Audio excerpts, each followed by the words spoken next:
payo ng magulang para din sa atin. Kaya ngayon makinig buong kabataan, ito ay payo lang ng isang magulang.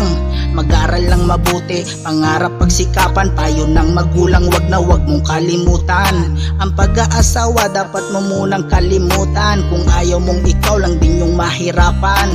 Walang masama sa pagpapaalala ng magulang, hindi lang to para sa kanila, para to sa'yo. Alam mo bang napakahirap ang mag-isa, kung wala kang kahig ay wala ka ring tuka.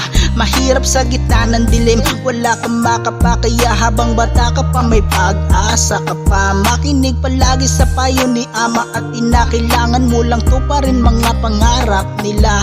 Magsikap lang kasi may magandang resulta, ipakita sa lahat mga hinahanap nila.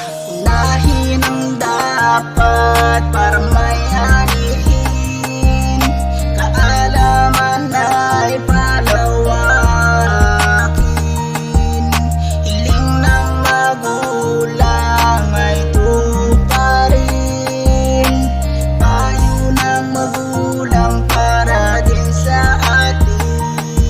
Siyam na buwan mong iningatan sa iyong sinapupunan, ngayon ay lumaki, hindi kita pababayaan. Unang payo ng magulang na huwag kang magyabang, yan ang tamang dahilan para disgrasya'y maiwasan. Kung sakaling dumating ang tamang panahon, isa puso ang mga payo, san ka man paroroon. Magdasal, magtiwala sa Panginoon, yan ang tamang tandaan, pero kailangan lumingon dahil di ka makakarating kung saan ka pupunta. Kinakailangan mo pa rin kalinga ng ama at ina, nanay, mami, mama, o may babaeng di naningil ng buwis kahit nasa sandali.